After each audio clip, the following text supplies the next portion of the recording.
Hello everyone and welcome to The Vortex, where lies and falsehoods are trapped and exposed. I'm Michael Voris. Just a quick heads up before today's Vortex, Real Catholic TV will be in Irvine, California this coming Saturday, October 15th, for a day-long conference on the laity sponsored by the wonderful group Truly Catholics. We've attached a link on this page with the email address so that you can register. If you can, it'd be wonderful to come so that we could say hello and spend a day with like-minded Catholics.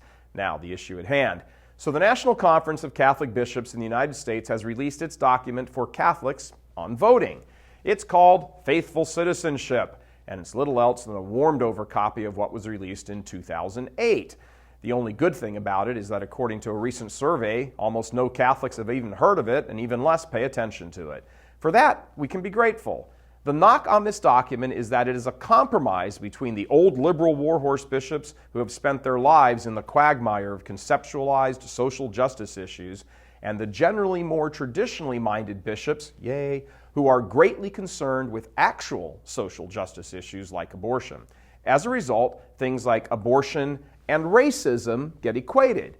Now, they are both intrinsic evils, but they do not have equal standing from a political point of view, and this document is a political document. The reason for this is simple. There are candidates who support abortion and run on that as an issue. No candidate stands in front of a cheering group of supporters and says, "Yay, vote for me, I'm a racist."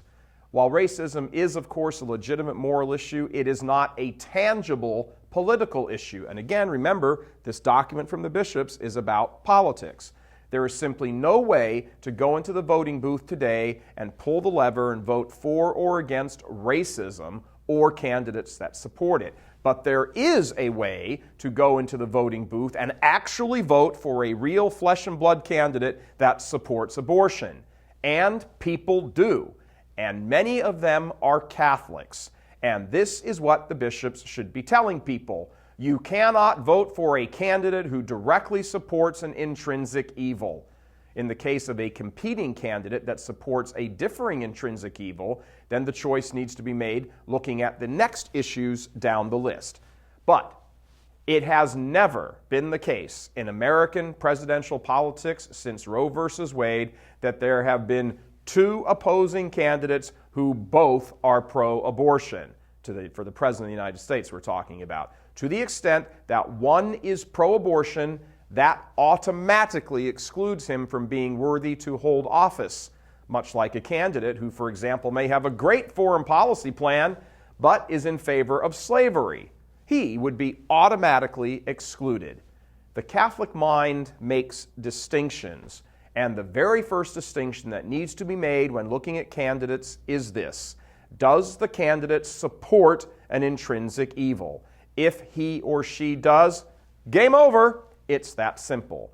If they both do, then more has to be taken into account, namely the damage caused by the intrinsic evil supported by each candidate. In the near term, over 1 million children a year are killed by direct abortion in the United States. When someone can demonstrate another intrinsic evil that causes more damage, is more consequential, then the larger debate can ensue. For now, that's it. When a Catholic steps into the voting booth and pulls the lever for someone who will enact policies resulting in the Holocaust of abortion, how can that person possibly imagine they will not have to give an account for that before the throne of Jesus Christ? Of course they will. And no amount of mealy-mouthing about conceptualized and vague, not to mention ineffective social justice programs, will excuse the very real slaughter of children in the womb. That's how a Catholic exercises faithful citizenship, by using the limited power that we all have in the most effective way to protect the least of your brothers. Is there anyone more least than the child in the womb? Pretty simple, isn't it? Yep. God love you. I'm Michael Voris.